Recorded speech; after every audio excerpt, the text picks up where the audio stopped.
तो मैं सारी तरह की एंकरिंग करता था, कोई मेरी स्पेशलाइजेशन तो थी नहीं। तो मेरे एक बॉस ने मुझसे कहा कि तुम्हारी क्या स्पेशलाइजेशन है? मैंने कहा सर मैं तो सब कर लेता हूँ। तो उन्होंने कहा भाई सब तो कर लेते हो, किसी चीज़ में मास्टरी तो होगी। मैं सर सब में मास्टरी है अपनी। तो उन्होंने कहा कि गुरु ऐसा है, सुनो आगे नहीं चल पाओगे इससे, कहीं मास्टरी बनानी होगी। मैंने कहा सर किस में बनेगी? बोले क्रिकेट में बनाओ। मैंने क्रिकेट का सीन ही देखा था तब तक। मैं तो अपने घर के बाहर क्रिकेट नहीं खेली थी आज तक कि बॉल तेज लग जाती थी। तो मैं घर के अंदर वाली क्रिकेट खेलता था केवल अपने भाई के साथ जितनी खेली थी। तो मुझे लगा क्रिकेट पे एंकरिंग करना। मैंने कहा यार अच्छा चलो मैं सोचता हूँ, कोई बात नहीं। अभी उन्होंने मुझे ऑफर दिया ही था, उसके 2 दिन बाद अचानक से मेरे पास कॉल आया कि आज शाम को तुम्हें क्रिकेट का शो करना कपिल देव के साथ। Kapil Dev was the guest. अब उससे बड़ा तो आदमी था नहीं उस वक्त हिंदुस्तान की क्रिकेट में कपिल देव से।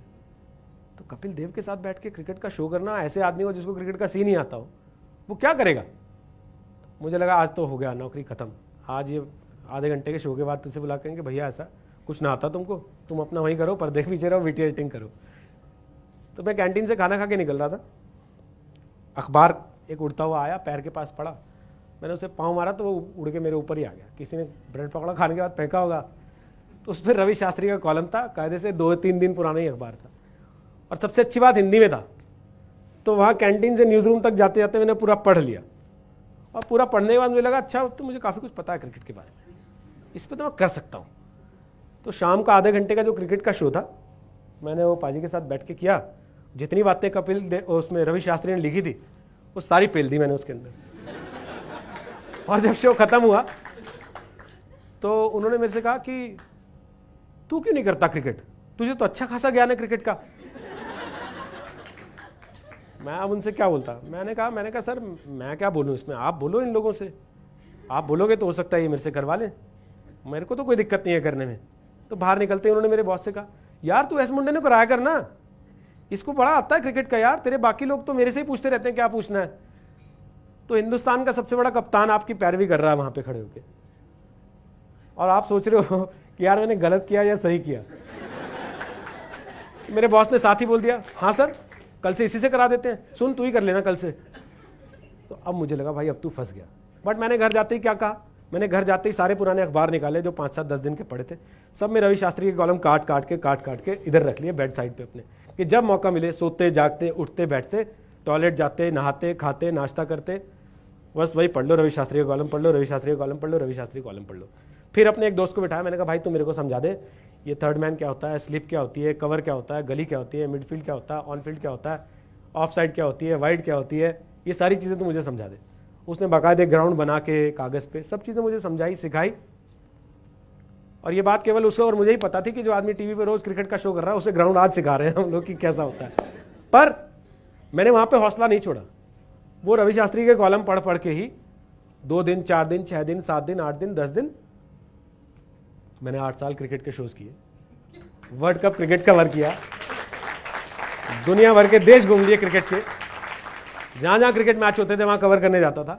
और आपको यकीन बताऊं पहली बार जब मुझे सड़क पे किसी ने आके रोका, मैं कॉम्जम रेस्टोरेंट में खाना खाने गया था रात में निजामुद्दीन पे, तब नया नया खुला था, बहुत क्रेज रहता था उसका, बहुत भीड़ होती थी वहाँ, तब उसकी इमेज इतनी ख़राब नहीं थी जितनी आज ख़राब है, लोग परिवार के साथ भी आते थे।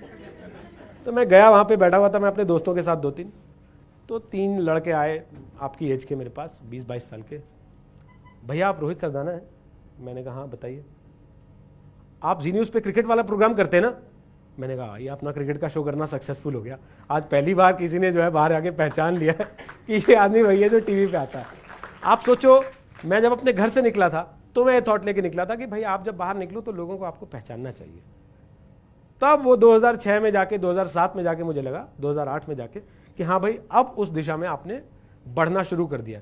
अगर मैं पहले दिन उससे कह देता कि सर मेरा तो क्रिकेट में कोई ऐसा है नहीं इंटरेस्ट, मैंने कभी जीवन में क्रिकेट खेली नहीं, जैसा हम आमतौर पर करते हैं, कोई अपॉर्चुनिटी आती है हम उसको अपने उस पर टेस्ट करते हैं कि भाई हम इसके साथ कितने कंफर्टेबल हैं, और हम फाइनली उसको डिनाई या एक्सेप्ट कर लेते हैं। वहां पे आने के बाद वहां क्या होता है, वो अपॉर्चुनिटी जब हमारे हाथ से चली जाती है फिर हम बैठ के रोते हैं कि यार मौका आया था चला गया, किसी और को मिल जाता है, वो उसको एक्वायर कर लेता है, वो उस पर अपनी अचीवमेंट्स गेन करता है और फिर आपसे आगे बढ़ जाता है, आप वहीं के वहीं खड़े हुए देखते रह जाते हो।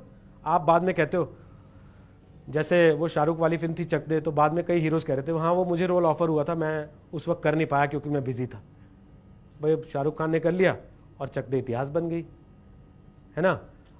दंगल आमिर खान ने कर लिया, वो इतिहास बन गई। ऐसी कितनी फिल्में आपको मिलेंगी जहां पे एक हीरो कर लेता है, वो इतिहास बना देता है, और बाकी के लोग बाद में आके कह रहे होते हैं एक्चुअली ऑफर तो मुझे ही की गई थी लेकिन मेरे पास टाइम नहीं था। भाई तब तेरे पास टाइम नहीं था, अब तेरा टाइम खराब हो गया इसी वजह से। आप लोगों को मेरा यह सुझाव है कि जीवन में जब भी कोई ऐसा मौका आता है, कोई अपॉर्चुनिटी आती है, कोई ऐसी चीज आती है जहां पे आप हो सकता है उस समय उसके मास्टर नहीं भी हो, उसको डिनाय मत करो, उसको धक्का मत मारो, उसको लात मत मारो, उसको पकड़ो, अपने आप को जज करो। अगर आज की तारीख में कहीं आपको लग रहा है कि आपके पास थोड़ी सी भी पॉसिबिलिटी है कि आप उसको जस्टिफाई कर सकते हो अपने आप को थोड़ा सा मॉडिफाई करके, तो उसको करना चाहिए, उसको छोड़ नहीं देना चाहिए। क्योंकि जब आप छोड़ दोगे तो वो किसी और के लिए हो जाएगी, और जब वो किसी और के लिए हो जाएगी तो आपका कंपटीशन आपसे वहां से आगे निकल जाएगा, आप उससे पीछे रह जाओगे। तो मैं आप लोगों को सिर्फ इतना ही आज ये कहना चाहता हूं कि हम लोग बहुत सारी चीज़ों में, बहुत सारे मौके आते हैं जीवन में जहां हम बहुत छोटी छोटी बातों से कि अच्छा इसने ऐसा कह दिया, उसने वैसा कह दिया, इसने तो मेरे मन का नहीं कहा, मेरी मम्मी ने ऐसा बोल दिया, मेरे पापा ने ऐसा, हम उन चीज़ों को जाने देते हैं और फिर बाद में हम पछताते हैं। तो पछताने से बजाय बेहतर है उस समय उस चैलेंज को एक्सेप्ट कर लेना, उस चैलेंज को फेस करना, उस चैलेंज को टैकल करना और एक विनर की तरह आगे बढ़ जाना। जब आप एक छोटे से चैलेंज से भी जीत के आगे बढ़ते हो ना, तो अगले चैलेंज के लिए आपका कॉन्फिडेंस 100% बढ़ जाता है। फिर सामने कोई बड़ा चैलेंज भी आता है तो आपको लगता है कि ठीक है, जब मैंने वो कर लिया था तो ये क्या चीज है, मैं ये भी कर ही लूंगा। और जब आप ये सोचते हो ना कि मैं ये भी कर ही लूंगा, तो फिर आप कर लेते हो। फिर कितनी भी दिक्कतें आए, फिर कोई आपको रोक नहीं सकता।